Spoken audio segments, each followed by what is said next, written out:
네, 윤석열 대통령이 어제 한동훈 법무부 장관 후보자와 김현숙 여성가족부 장관 후보자 임명 강행했고요. 더불어민주당은 반발하고 있습니다. 민주당 법사위 간사 이번에는 만나보겠습니다. 박주민 의원님 나와 계십니다. 안녕하세요. 예, 안녕하십니까. 예. 지금 김기현 전 원내대표 공동선대위원장인데 결격 사유가 없는데 임명한 게 당연한 거 아니냐 이렇게 말씀을 하시더라고요. 어떻게 보십니까? 결격 사유가 없는 게 아니라 결격 사유가 많죠. 예를 들어서 자녀 관련된 스펙 쌓기 여러 의혹들이 나왔고 청문회가 끝난 뒤에도 계속해서 지금 의혹들이 나오고 있습니다. 예. 최근에 보도된 것만 해도 한동훈 후보자는 청문회 당시에 그 스펙 쌓기가 대학 입시와는 상관없는 것이다라고 했지만 하버드대 그 입시 요강이라고 할까요? 거기에 그 제출했던 여러 가지 그 스펙들이 좀 일치하는 그런 의혹 보도가 있었고 최근에는 또 미국에 있는 여러 동포들이 사촌 언니들도 이제 논문 표절 의혹이 있다. 등을 비롯한 여러 가지 의혹들 해소하는 청원을 제기하기도 하고요. 예. 그리고 또 스펙 쌓기 중에 하나였던 그 앱 개발 관련된 부분도 예. 국내 개발자에게 금전을 주고 만들어 달라고 했던 것이다라는 단독 보도도 있었습니다.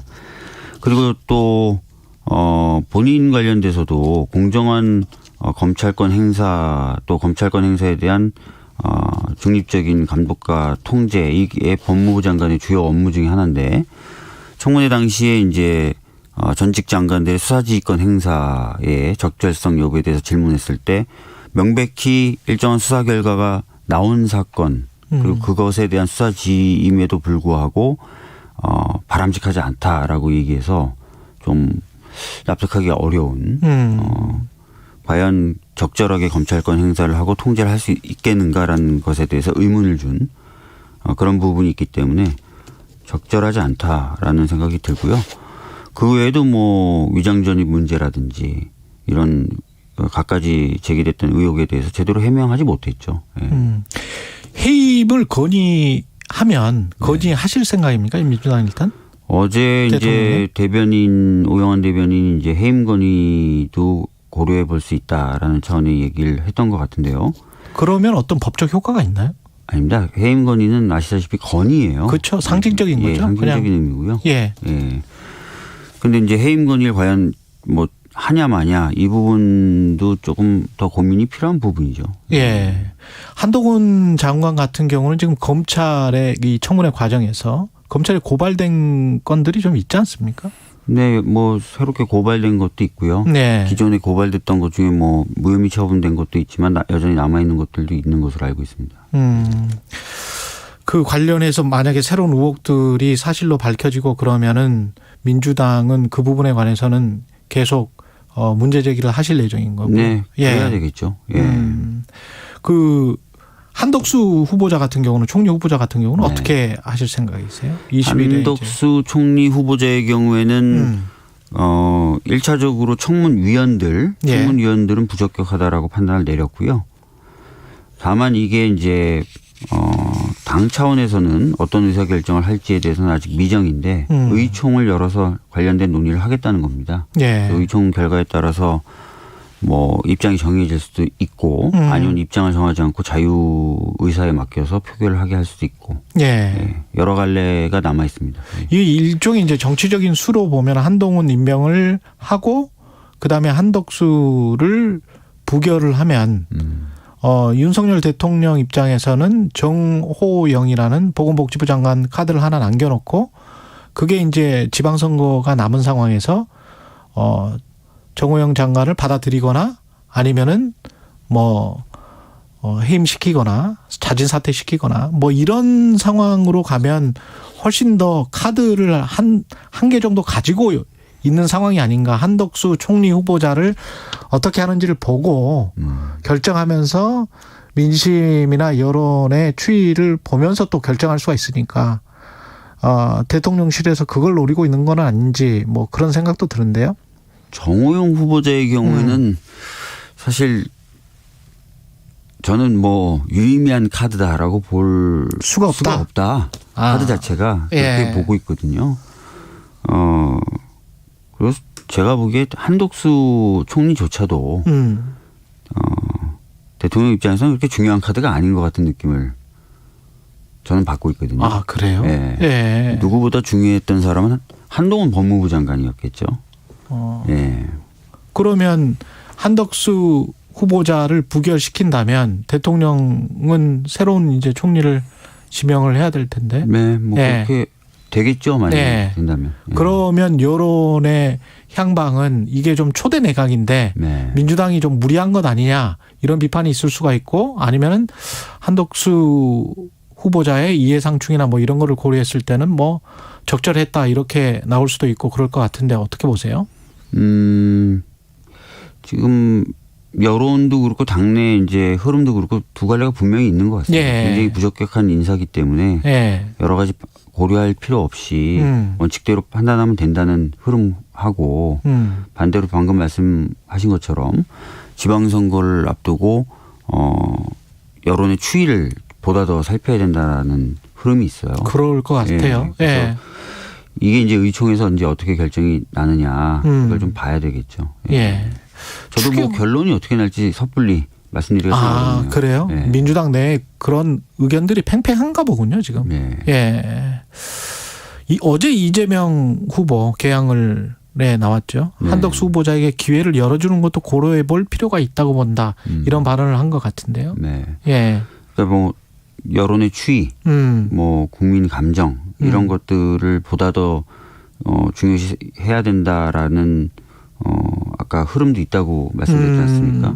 그런 흐름도 분명히 있긴 있습니다. 예. 추경과 관련해서는 뭐 지금 내각 인선과 연계하거나 뭐 이런 거는 없죠. 아닙니다. 추경은 사실 예. 저희가 대선 때부터 그렇죠. 계속 그 필요성을 강조해 왔기 때문에 적극적으로 협조할 것이고요. 오히려 저희들은 좀 이 추경 액수가 좀 부족한 것 아니냐. 그 완전한 손실을 보상하기 위해서 완전하게 손실을 보상하기 위해서는 예. 소급 적용도 해야 되고 그래서 지금보다 좀 더 많은 액수의 추경이 편성돼야 되는 것 아니냐는 입장이에요. 예. 그리고 대통령실 인선 지금 문제가 되는 총무비서관뿐만이 아니고 검사 출신들이 굉장히 많단 말이죠. 아, 너무 많죠. 예. 그다음에 이제 그 최측근이라고 할 수 있는 한동훈 법무부 장관이 임명이 됐기 때문에 그 민주당은 이제 검찰공화국이 되어간다 이런 비판을 꾸준히 해왔고요. 네. 어떻게 보십니까? 왜 대통령은 윤석열 대통령은 검찰 출신을 대통령실에 그렇게 많이 끌어들이고 그리고 한동훈을 임명했을까? 뭐 윤석열 대통령이 정치를 지속적으로 해왔던 사람이 아니죠.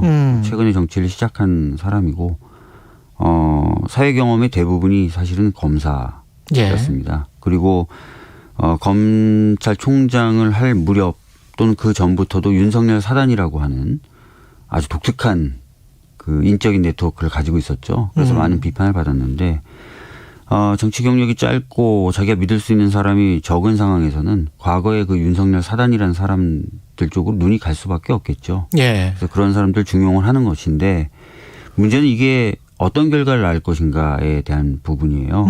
아시다시피 검사라는 직업은 유죄냐 무죄냐 맞아요. 두 가지 네. 판단 기준만을 가지고 사람들 보고 그렇기 때문에 어떤 대화나 타협, 협치 이런 것과는 거리가 먼 직역이라고 할 수 있겠죠. 예. 예. 근데 이제 그런 사람들이 대통령의 의사결정 과정에 곳곳에 이제 포진하게 된다면 사실상 이후 정치가 그렇게 이제 유연하거나 부드럽지 않을 것이다.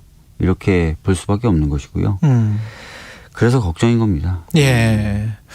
그 지방선거는 어떻게 흘러가고 있다고 지금 보십니까? 별로 남지 않았는데. 지방선거가 사실 이제 얼마 남지 않아서 예. 과연 지금의 흐름을 좀 바꿀 수 있을까 이런 걱정도 들고요. 또 여당 입장에서 보면 호재라고 할 수 있는 것들이 있죠. 한미 정상회담이라든지 이런 5월 것들이 20일에 있으면 있죠. 21일에. 예. 정부에 대한 지지도가 과거에도 올라갔었던 경험들이 있습니다. 그렇죠. 그래서 지금 이제 한미 정상하고 이러면은 더 좀 정부와 여당 쪽의 지지율이 오르면서 저희 당 입장에서는 조금 더 힘들어지는 것 아니냐라는 예상을 좀 많이 하고 있고요.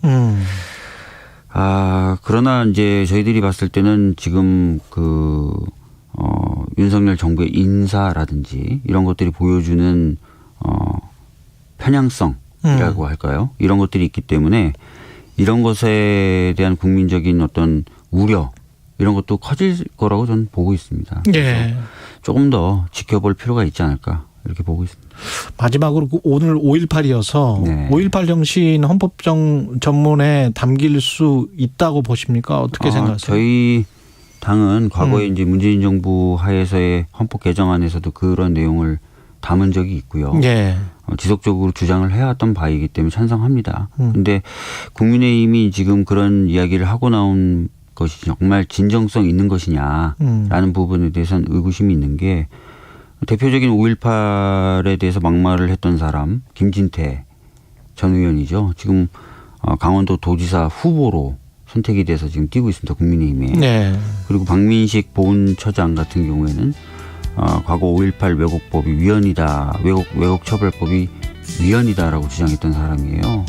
그래서 말하고 행동이 좀 다르기 때문에 과연 이게 진정성 있는 것이냐에 관련돼서는 의문이 있습니다. 예. 박주민 더불어민주당 의원이었습니다. 고맙습니다. 네, 감사합니다.